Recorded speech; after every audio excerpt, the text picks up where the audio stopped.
1947 সালের 20 জুন তৎকালীন বঙ্গীয় যে আইনসভা হয়েছিল, সেই আইনসভার যে বৈঠক হয়েছিল, সেই বৈঠকে ডক্টর শ্যামাপ্রসাদ মুখার্জি বর্তমানে যে পশ্চিমবঙ্গ রয়েছে তার ভৌগোলিক সীমারেখা নিয়ে বাংলা তথা বাঙালির একটি সুনিশ্চিত রাজ্য গঠনের দাবি করেছিলেন। তৎকালীন যে পাকিস্তান ছিল, সেই পাকিস্তানের মধ্যে বাংলাদেশ ছিল, তার থেকে বিচ্ছিন্ন করে এই বাংলা অধ্যুষিত বাঙালির অধ্যুষিত অঞ্চলকে পশ্চিমবঙ্গ ভূখণ্ডে বাঙালির সত্তা, বাঙালিকে আরো সুরক্ষিত রাখতে তিনি আওয়াজ তুলেছিলেন।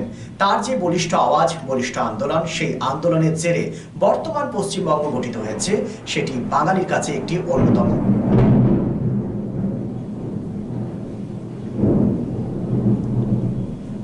তার যে বলিষ্ঠ আওয়াজ, বলিষ্ঠ আন্দোলন, সেই আন্দোলনের জেরে বর্তমান পশ্চিমবঙ্গ গঠিত হয়েছে, সেটি বাঙালির কাছে একটি অন্যতম ঠিকানা বলা যেতেই পারে। স্বাভাবিকভাবেই এই দিনটিকে পশ্চিমবঙ্গ দিবস হিসেবে মান্যতা দিয়েছে ভারতীয় জনতা পার্টি। রাজ্যের বিভিন্ন অংশে পশ্চিমবঙ্গ দিবস পালিত হচ্ছে। ব্যতিক্রম নয় আসানসোল পৌর নিগমের 85 নম্বর ওয়ার্ড, যেখানে নানাবিধ কর্মসূচির মধ্য দিয়ে দিনটি পালন করা হয়। বহু সংখ্যক কর্মী সমর্থক উপস্থিত ছিলেন। এই যে দিনটি, সেই দিনটির তাৎপর্য ব্যাখ্যা করেন আসানসোল সাংগঠনিক বিজেপি জেলা সভাপতি দেবতনু ভট্টাচার্য। কর্মসূচিতে উপস্থিত ছিলেন ভারতীয় জনতা পার্টির সাধারণ সম্পাদিকা কাকুলি ঘোষ, প্রাক্তন কাউন্সিলর আশা শর্মা ও অন্যান্য কর্মী ও সমর্থকেরা। এদিন প্রচন্ড গরমে সাধারণ মানুষকে স্বস্তি দেওয়ার জন্য জলছত্রের আয়োজন করা হয়, যেখানে বিজেপি কর্মী সমর্থকেরা বিভিন্ন পথচারীদের মধ্যে ঠান্ডা বিতরণ করেন।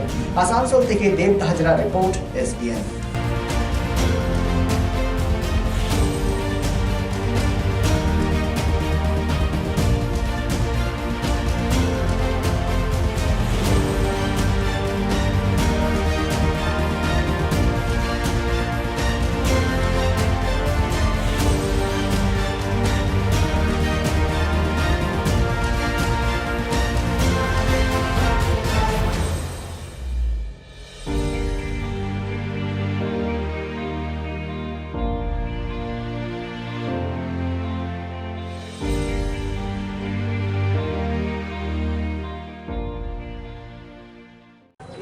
দীর্ঘ 34 বছরের বাম শাসনের এবং পরবর্তী তৃণমূলের যে শাসন, এই শাসনকালের ইতিহাসকে সবার সামনে আসতে দেওয়া হয়নি।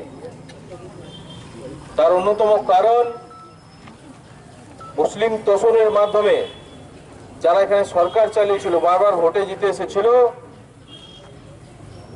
এই সত্য যদি প্রকাশিত হয়ে যেত, তাহলে তাদের এই ধর্মনিরপেক্ষতার মুখোশ, ভণ্ডামির মুখোশ, সেটাও ফাঁস হয়ে যেত সবার কাছে। 1947 সাল সারা ভারতবর্ষ জুড়ে তখন অস্থিরতা, ধর্মের ভিত্তিতে ভারতকে ভাগ করার এবং পাকিস্তানের ডিমান্ড নিয়ে মুসলিম লীগ তখন ডাইরেক্ট অ্যাকশনে মত্ত। সেই সময়তে ডক্টর শ্যামাপ্রসাদ মুখার্জি, যিনি আমাদের পার্টির প্রতিষ্ঠাতা, ওনার নেতৃত্বে আমাদের পশ্চিমবঙ্গের বাঙালি বুদ্ধিজীবীরা, প্রখ্যাত ঐতিহাসিক রমেশচন্দ্র মজুমদার, NC চ্যাটার্জি, ডক্টর মেঘনাথ সাহা, এইরকম স্টলওয়ার্ড যারা বাঙালি বুদ্ধিজীবী, তারা ডক্টর শ্যামাপ্রসাদ মুখার্জির নেতৃত্বে মাঠে নামলেন এবং তাদের ডিমান্ড ছিল যে ধর্মের ভিত্তিতে যে পাকিস্তান তৈরি হচ্ছে, যে পাকিস্তানের মধ্যে গোটা বাংলা চলে যাওয়ার কথা প্রস্তাব অনুসারে, তো সেটা যদি বাস্তবায়িত হয়, গোটা বাংলা যদি পাকিস্তানে যায়, তাহলে এই বাংলার বাঙালি হিন্দুরা, এই জাতিটা নিশ্চিহ্ন হয়ে যাবে, তাদের কোনো অস্তিত্ব থাকবে না। বাঙালি হিন্দুদের অস্তিত্ব রক্ষার জন্য, তাদের পায়ের তলায় একটা নিরাপদ মাটি তুলে দেওয়ার জন্য, হিন্দুদের জন্য একটা হোমল্যান্ড যেটা ভারতবর্ষের মধ্যে থাকবে, পাকিস্তানের মধ্যে যাবে না, এই প্রয়োজনীয়তা উপলব্ধি করে সেই আন্দোলন শুরু হলো। এবং সেই আন্দোলনের মাধ্যমে যেটা স্থির হয়েছিল 1947 সালের 20 জুন পশ্চিমবঙ্গের সেই অখণ্ড বাংলার বিধান পরিষদে, সেই বিধান পরিষদে ভোটাভুটির মাধ্যমে নির্ণয় হবে, সুনিশ্চিত হবে যে গোটা বাংলাটা পাকিস্তানে চলে যাবে নাকি পাকিস্তান ভাগ হয়ে একটা অংশ পশ্চিমবঙ্গ নামে ভারতবর্ষের সঙ্গে থাকবে। সেই 20শে জুন 1947 সাল বিধান পরিষদে ভোটাভুটি হলো। 58-21 ভোটের মাধ্যমে 58টা ভোট পড়লো পশ্চিমবঙ্গ গঠনের পক্ষে এবং 21টা ভোট পড়লো যাতে গোটা বাংলাটা যেখানে আমরা দাঁড়িয়েছি এটাও পাকিস্তানে চলে যায় তার পক্ষে। এই 58-21 ভোটের ব্যবধানে এই সিদ্ধান্ত হলো যে পশ্চিমবঙ্গ গঠন হবে। হ্যাঁ দিদি, আজকের কর্মসূচি আজকে 20শে জুন ঐতিহ্য, গৌরব ও আত্মপরিচয়ের স্মারক হচ্ছে পশ্চিমবঙ্গ। আর এই পশ্চিমবঙ্গের এই মৃত্তিকণার যে মালিক আমাদের যে অধিকার দিয়েছে, এই পশ্চিমবঙ্গের মাটিতে আজকে আমি দাঁড়িয়ে যে দু কথা বলতে পারছি তার জনক হচ্ছেন ডক্টর শ্যামাপ্রসাদ মুখোপাধ্যায়। আজকে তার আত্মবলিদান আমাদের প্রত্যেককে, পশ্চিমবঙ্গের প্রত্যেকটা নাগরিককে শ্রদ্ধার সঙ্গে পালন করবার যে স্বপ্ন ছিল সেটা আজ আমাদের সম্পূর্ণ হচ্ছে। বিগত প্রত্যেকটি বছরই আমরা করেছি, কিন্তু এবছর পশ্চিমবঙ্গে বিজেপি সরকার আসার পর প্রত্যেকটা অলিতে গলিতে, গ্রামে গঞ্জে, শহরে প্রত্যেকটা জায়গাতে আজকে শ্রদ্ধা সম্মান সঙ্গে আমরা আজকে পালন করছি। সাধারণ মানুষ আমাদের সঙ্গে যুক্ত হয়েছে ডক্টর শ্যামাপ্রসাদ মুখার্জিকে তার আত্মবলিদানের স্মৃতি এবং সৌধকে পরিচয়ের বাহক হিসাবে মনে করে সবার সামনে উপস্থাপিত করার জন্য।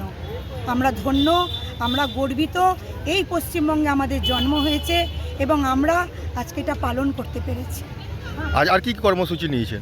আজকে আমরা সকলকে, এত তীব্র দাবদাহে মানুষ জলতেষ্টায় প্রচণ্ডভাবে ব্যতিব্যস্ত হয়ে উঠেছে, তাই আমরা একটু ছোলা, একটি বাতাসা এবং জলসত্রের আয়োজন করেছি, যেটা আমাদের প্রত্যেকটি ভাই বোন মিলে আমরা এই ক্ষুদিরাম স্ট্যাচুর সামনে আমরা করছি।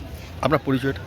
আমি কাকলি ঘোষ, আসানসোল জেলা বিজেপির সাধারণ সম্পাদিকা এবং একটি সাধারণ নাগরিক আজকের দিনের জন্য। রিকো ইলেকট্রনিক্সের পক্ষ থেকে সকলকে জানাই ক্রিসমাস ও নববর্ষের আন্তরিক শুভেচ্ছা।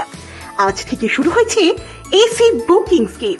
এই অফারে আপনি পাচ্ছেন আপনার পছন্দের এয়ার কন্ডিশনার বছরের সবচেয়ে কম দামে, অনলাইনকে হার মানানো মূল্যে ক্রয় আর বুকিং এর ব্যবস্থা, সেই সাথে পুরনো এসি এক্সচেঞ্জের সুবিধা পাবেন।